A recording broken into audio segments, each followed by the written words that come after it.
नमस्कार मित्रांनो, मी भूषण महाजन नाशिक।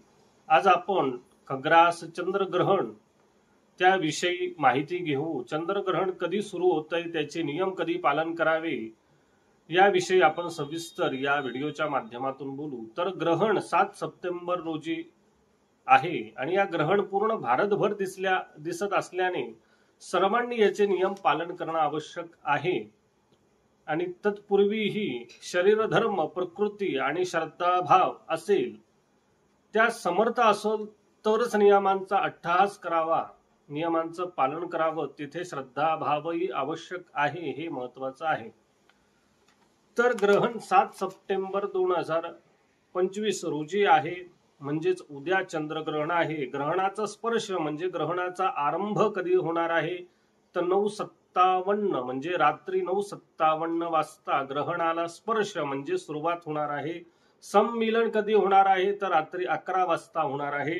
ग्रहण मध्य कधी आहे, तर रात्री 11:42 पर्यंत ग्रहण मध्य आहे।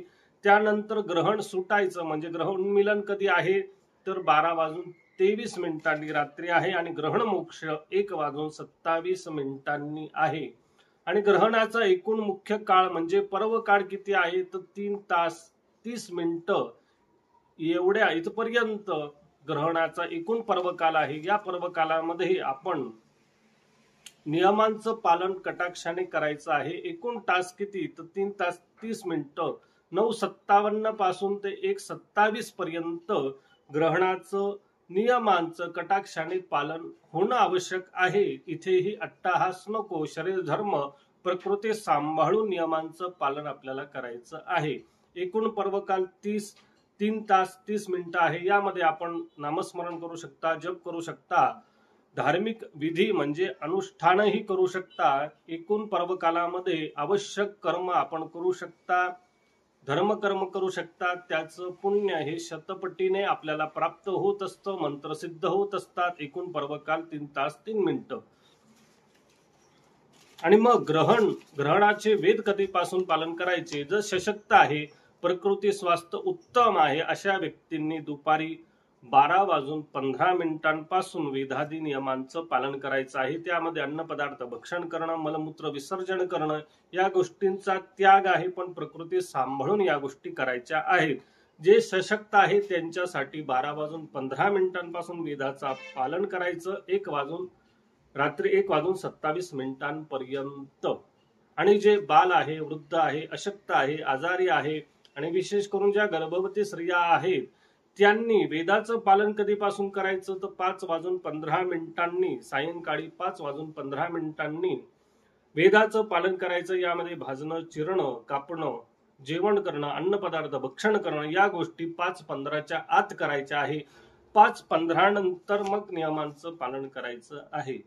त्यातही जर शारीरिक अडचण असेल, प्रकृती अस्वास्थ असेल, तर ग्रहणाचा एकूण जो पर्वकाल आहे 3 तास 30 मिनिटं, यामध्ये विशेष करून नियमांचं पालन करणं आवश्यक आहे।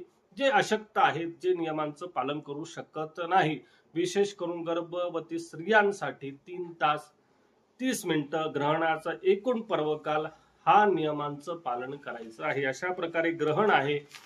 ज्या राशींना शुभ आहे, अशुभ आहे, त्यांनी देखील या गोष्टी सांभाळायच्या आहे।